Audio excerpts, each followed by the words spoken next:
Let's check the latest news update with Vishal. Hello and welcome to Friends World TV. I'm your host Vishal Venkatesh. Thank you for joining us today. And as usual, I'm going to be looking through the Australian news and also the global news. But let's get to the headlines first. Charges have been dropped against a Catholic priest who was accused of stealing almost $500,000 from a Perth church. Hobart's rent prices have majorly dropped amidst COVID-19 border closures and also the job losses. The total number of COVID-19 cases recorded in Australia has surpassed 20,000 as authorities continue to battle a second wave of infections in Victoria. SafeWork South Australia has reported to the media that ammonium nitrate is stored across 170 sites across the whole of Australia.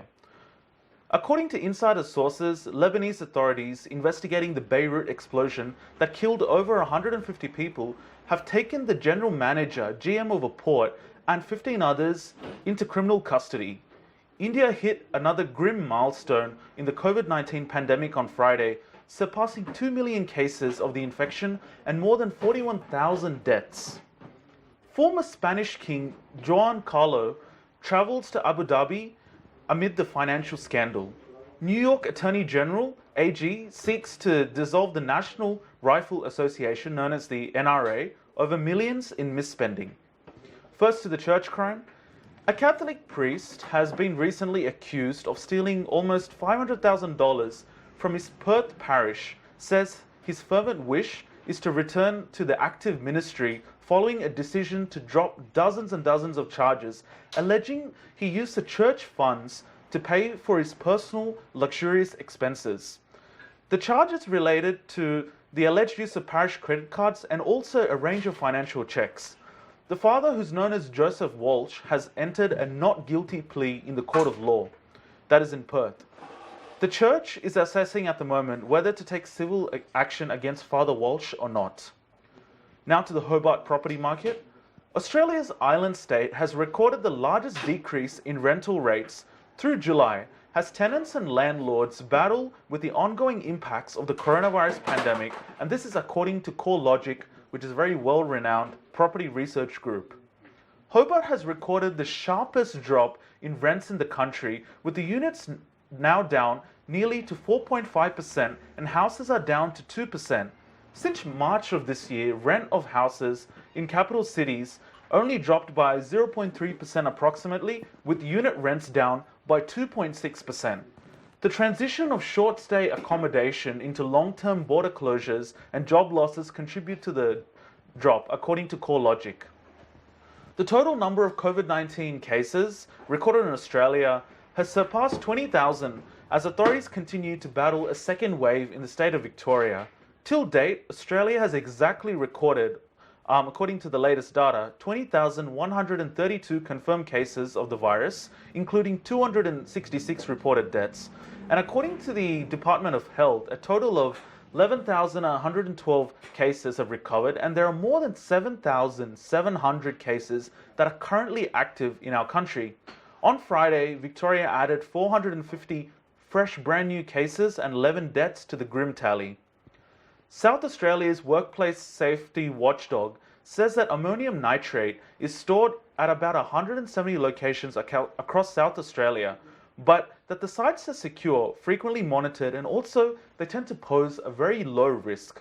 This is a renewed focus on storage of the chemical in Australia in the wake of the huge and deadly explosion that happened in Beirut earlier this week, unfortunately. That blast happened to have rocked the Lebanese capital like never before, killing at least 135 people, injuring almost 4,000 people, and flattening much of the city's ports in its entirety, in addition to sending a shockwave that damaged buildings across the city. In fact, the ripple effects could be felt in the Greek city of Cyprus. The safety of ammonium nitrate was previously highlighted in South Australia in 2013 when concerns were raised about the location of a fertilizer plant in Port Adelaide following another deadly blast in the US state of Texas.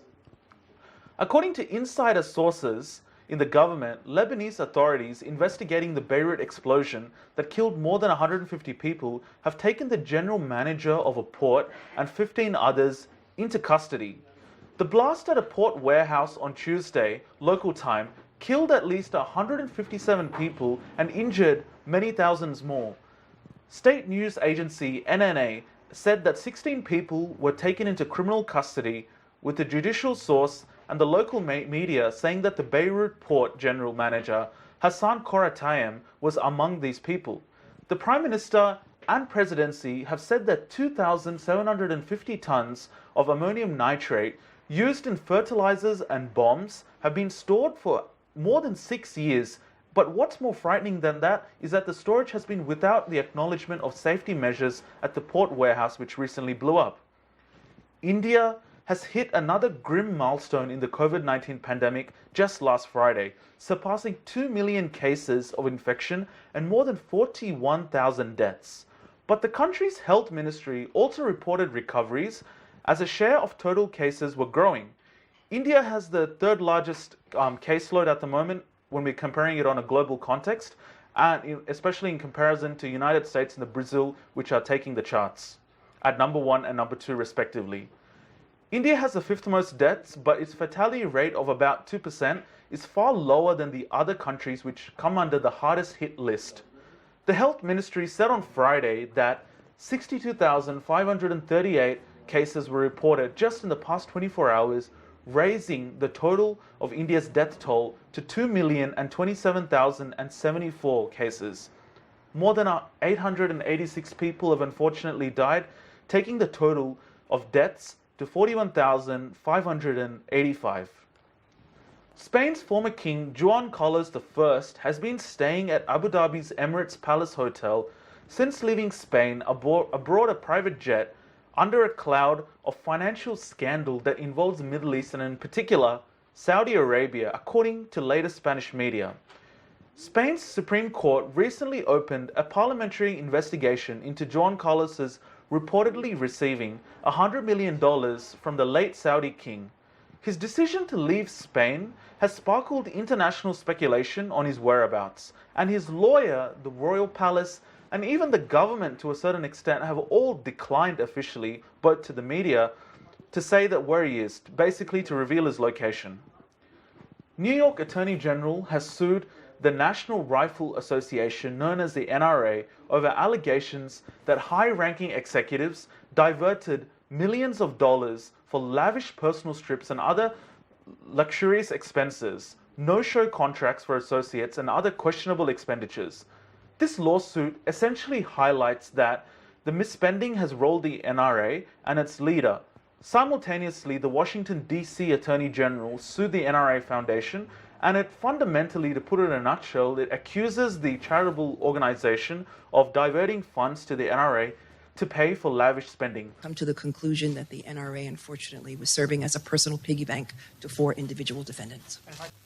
In this state, we have a set of laws that every individual and entity must be held accountable to, regardless of who you are, regardless of your power, size, influence, wealth, or station in life.